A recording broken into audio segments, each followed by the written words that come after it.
Assalamualaikum warahmatullahi wabarakatuh. Apa kabar semuanya? Semoga dalam keadaan yang baik ya. Saya Muhammad Abdul Rojak akan menjelaskan materi tentang sifat dan jenis pahat bubut beserta fungsinya. Pengertian pahat bubut. Pahat bubut adalah alat potong yang digunakan untuk menyayat benda kerja yang diperlukan pada saat proses pembubutan. Sifat-sifat pahat bubut. Yang pertama, ada tahan gesek atau haus. Tahan gesek pada alat potong dapat terjadi apabila alat potong tersebut memiliki kekerasan. Kekerasan harus cukup tinggi melebihi kekerasan benda kerja yang dipotong. Tidak saja pada temperatur tinggi pada saat proses pemotongan. Yang kedua, ada tahan menerima beban.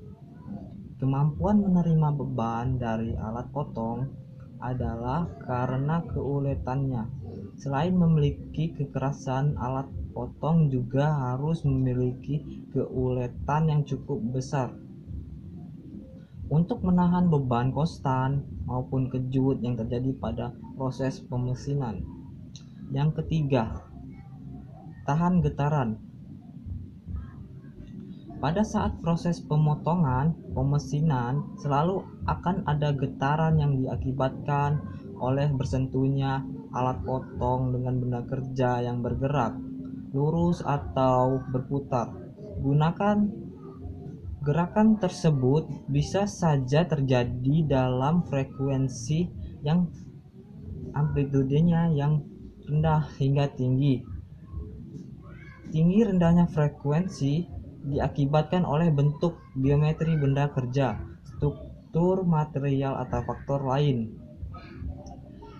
Dalam kondisi seperti ini, pahat harus bisa bertahan pada bentuk dimensi dan strukturnya agar fungsinya tetap dapat dipertahankan. Yang keempat, tahan panas yang tinggi. Ketahanan pahat bubut untuk mempertahankan sifat mekanik dan sifat kimia pada proses pemotongan adalah hal yang sangat penting. Kenapa? Pada saat proses pemotongan benda kerja, pahat akan mengalami panas yang tinggi. Panas diakibatkan gesekan langsung antara pahat dan benda kerja. Pahat yang dialami pahat ini akan merubah struktur yang bisa berdampak pada sifat mekanik maupun kimia material pahat bubut. Yang kelima, ada tahan panas berfluktuasi. Ketahanan pahat terhadap fluktuasi termal ini diperlukan saat terjadi perubahan temperatur yang cukup tinggi, cukup besar, berkala dan periodik. Peristiwa ini sangat sering terjadi pada proses mekanisme dengan mesin. Yang keenam, ada tahan karat.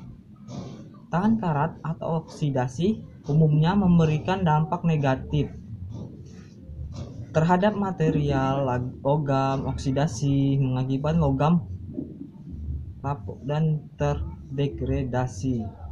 Tahan karat dimaksudkan agar pahat tidak mudah merubah dan tetap bentuknya. Yang ketujuh, mempunyai koefisien muai yang rendah. Dengan meningkatnya temperatur akibat dari pergesekan pemotongan, maka kecenderungan terjadi penempelan antara alat potong dan geram juga meningkat. Koefisien muai yang rendah berdampak menghindarkan penempelan tersebut, sehingga kerja alat potong tidak terganggu. Yang ketujuh, mempunyai koefisien muai yang rendah. Dengan meningkatnya temperatur akibat dari pergesekan pemotongan, maka kecenderungan terjadinya penempelan antara alat potong dan geram juga meningkat.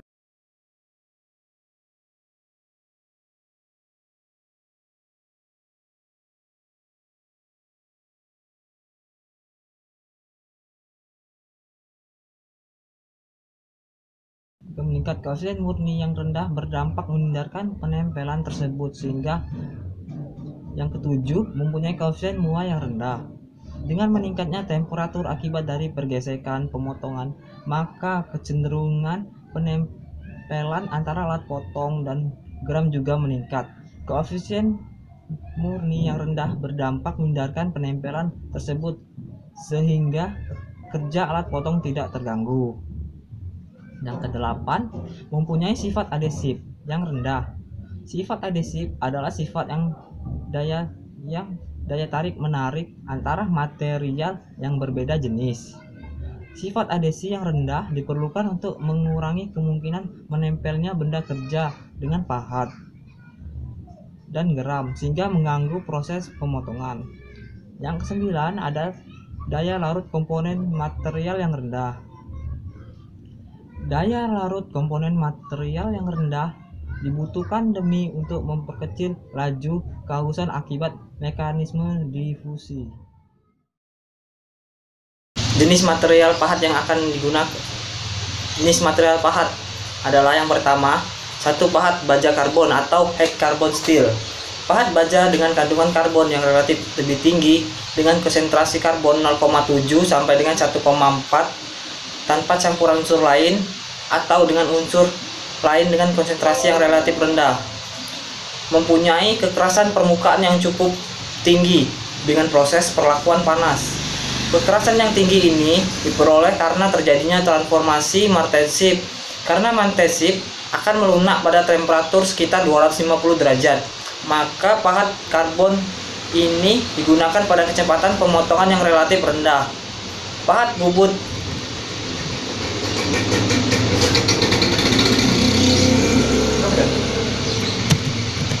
Pahat bubut jenis ini hanya dapat digunakan untuk menyayat logam lunak ataupun kayu. Yang kedua, ada pahat HSS atau high speed steel. Pahat ini merupakan dengan baja paduan tinggi, menggunakan unsur paduan seperti krom, tungsten, dan beberapa unsur pendukung lainnya. Melalui proses penuangan selanjutnya dilakukan pengerolan ataupun penempaan baja sehingga berbentuk batang atau silindris. Pada kondisi lunak, proses perlakuan panas atau yang disebut annealed, bahan tersebut dapat digunakan dengan proses pemesinan menjadi bentuk pahat potong. Setelah proses perlakuan panas dilakukan, maka kekerasan bahan tersebut akan tinggi sehingga dapat digunakan sebagai pahat dengan kecepatan potong yang cukup tinggi, bahkan hampir setara 3 kali kecepatan potong untuk pahat baja karbon, sehingga dinamakan dengan baja kecepatan tinggi. Apabila pahat mengalami kehausan, maka pahat HSS dapat diasah dengan gerinda sehingga mata potongnya dapat tajam kembali. Karena sifat keuletan yang cukup baik, pahat jenis ini umumnya digunakan sebagai pahat mesin bubut atau mesin scrap dan mesin gerinda. Klasifikasi pahat HSS berdasarkan komposisinya yaitu HSS konvensional. Yang kedua, molybdenum HSS atau standar AIS, Amerika Iron and Steel Institute M1 dan M2, M7, M10. Yang ketiga, powdered HSS. Yang keempat, tungsten HSS, standar IC T1, T2. Yang kelima, coated HSS. Yang keenam, cast HSS. Yang ketujuh, HSS spesial. Yang kedelapan, HSS high vanadium atau standar IC M3, 1, M2, M4, T15. Yang terakhir, high hardness CO ASS standar IC M42, M43, M44, M4.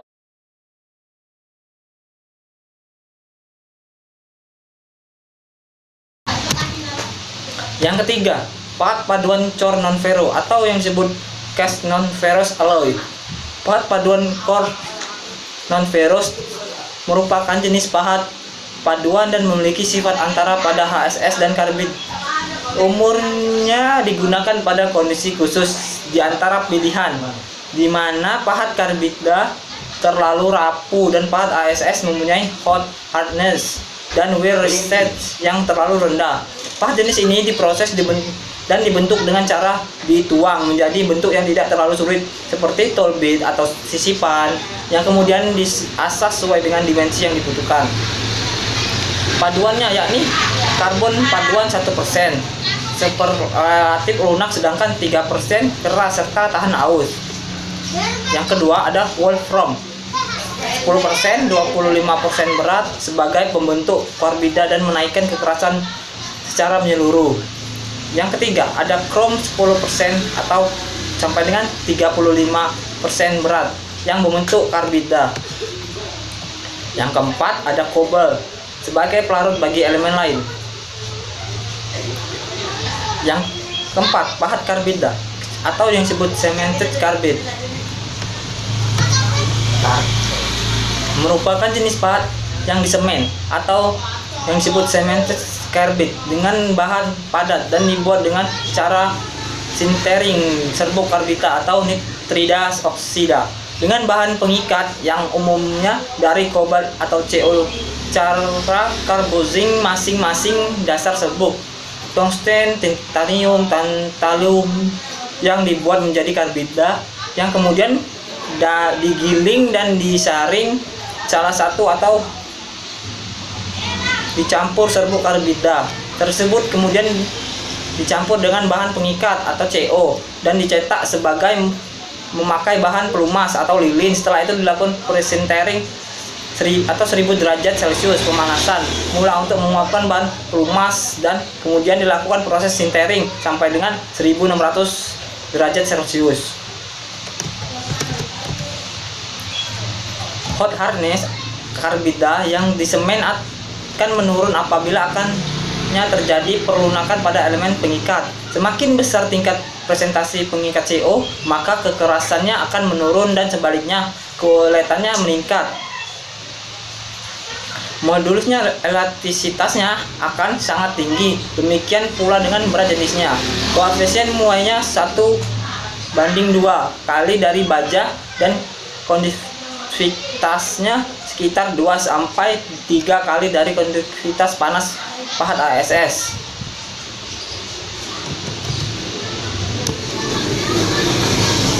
Yang kelima ada pahat keramik. Pahat jenis ini merupakan paduan metalik dan non-metalik menurut pengertian sederhana, sedangkan menurut definisi yang luas merupakan pahat dengan paduan semua material kecuali metal dan material organik. Pahat keramik mempunyai sifat khusus, memiliki kekerasan yang cukup tinggi dan relatif rapuh sehingga kegunaan cukup terbatas. Salah satu cara untuk memperkecil sifat kerapuhan atau getas dari pahat keramik yaitu dalam proses pembuatan menggunakan serbuk keramik yang cukup halus, murni, dan homogen. Yang keenam ada pahat CBN atau yang disebut cubic boron nitride. CBN termasuk salah satu jenis keramik dibuat dengan cara penekanan pemanasan sehingga serbuk granit putih nitrile boron dengan struktur atom heksagonal akan merubah menjadi struktur kubik. Pahat CBN digunakan untuk proses pemesinan pada berbagai jenis baja dalam keadaan yang dikeraskan. Proses pemesinan pada berbagai jenis baja dalam keadaan yang dikeraskan adalah steel seperti HSS, besi tuang maupun karbida semen. Afinitas terhadap baja kecil sangat tahan terhadap baja dan tahan terhadap perubahan reaksi kimia sampai dengan temperatur pemotongan 1300 derajat Celcius. Ada pahat CBN atau cubic boron nitride. CBN termasuk salah satu jenis keramik dibuat dengan cara penekanan panas sehingga serbuk grafit putih nitrida boron dengan struktur atom heksagonal akan berubah menjadi struktur kubik. Pahat CBN dapat digunakan untuk proses pemesinan pada berbagai jenis dalam keadaan yang dikeraskan atau yang disebut hardened steel seperti HSS, besi tuang maupun karbida semen. Afinitas terhadap baja sangat kecil dan tahan terhadap baja dan tahan terhadap perubahan reaksi kimia dengan temperatur pemotongan 1300 derajat Celcius. Kecepatan potong tinggi. Biasanya dibuat dalam bentuk sisipan dan mempunyai harga yang cukup mahal. Yang terakhir ada intan atau sintered diamond dan natural diamond. Sintered diamond merupakan hasil proses sintering pada serbuk intan tiruan dengan bahan pengikat kobalt 5% sampai dengan 10%. Hot hardness yang sangat tinggi dan tahan terhadap deformasi plastik. Sifat-sifat tersebut ditentukan oleh besarnya butir intan serta presentase dan komposisi dari material pengikat. Karena intan pada temperatur tinggi akan mengalami perubahan menjadi grafit dan akan mudah terdifusi menjadi atom besi. Mata pahat intan tidak digunakan untuk memotong material yang mengandung besi atau ferros. Cocok bagi ultra high precision and mirror finishing pada beberapa benda kerja non ferro seperti alloy, CU alloy, plastik, dan rubber. Jenis pahat bubut. Yang pertama, ada pahat bubut rata kanan, digunakan untuk membubut diameter luar benda kerja hingga rata. Arah pemakanannya dari kanan ke kiri. Besar sudut puncaknya ialah 80 derajat. Yang kedua, ada pahat bubut rata kiri. Pahat bubut rata kiri digunakan untuk membubut diameter luar kerja hingga rata. Arah pemakannya dari kiri ke kanan. Besar sudutnya puncaknya ialah 80 derajat. Yang ketiga, ada pahat potong. Pahat potong digunakan untuk memotong benda kerja pada mesin bubut. Pemotongan dapat dilakukan dengan benda kerja ditahan oleh senter atau jika benda kerja panjang, atau tidak ditahan senter jika benda kerja pendek. Yang keempat, ada pahat ulir. Digunakan untuk membuat ulir yang ditentukan. Bisa untuk membuat ulir kiri, ulir kanan, ulir tunggal, ulir ganda, dan lainnya. Sudut pahatnya juga berbeda sesuai dengan ulir yang akan dibuat. Contohnya ulir metris dengan sudut 60 derajat dan ulir Whitworth dengan sudut 55 derajat. Yang kelima, ada pahat ulir. Digunakan untuk membuat celah alur pada benda kerja sesuai dengan kebutuhan. Biasanya digunakan untuk membatas ketika anak mengulir benda kerja. Bentuknya hampir sama dengan pahat alur. Pahat yang keenam, ada pahat bentuk. Pahat bentuk ialah pahat yang mata pemotongnya berbentuk sedemikian rupa sehingga hasil pemotongannya akan berbentuk sesuai dengan bentuk mata potongnya. Pada umum, pahat ini memiliki sudut-sudut bebas sehingga dapat bergerak ke kiri atau ke kanan serta maju tegak lurus. Yang ketujuh, ada pahat chamfer. Pahat chamfer digunakan untuk menumpulkan bagian benda kerja yang tajam. Tujuannya ialah untuk memudahkan benda kerja dalam perakitannya. Yang kedelapan, ada pahat bubut rata dalam. Pahat bubut rata dalam digunakan untuk lubang atau bagian dalam benda kerja. Biasanya digunakan memperbesar diameter lubang. Yang kesembilan, ada pahat bubut facing dalam. Pahat bubut ini digunakan untuk meratakan bagian muka atau facing yang ada di dalam lubang.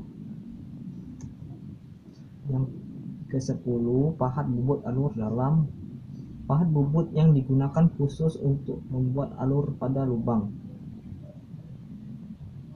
Yang terakhir, ada pahat ulir dalam. Pahat bubut ulir dalam digunakan khusus untuk membuat ulir dalam pada lubang. Nah, semoga materi yang telah saya sampaikan dapat berguna dan menambah ilmu pengetahuan teman-teman semua. Dan video pembelajaran ini dapat bermanfaat untuk kita semua. Terima kasih. Saya akhiri. Wassalamualaikum warahmatullahi wabarakatuh.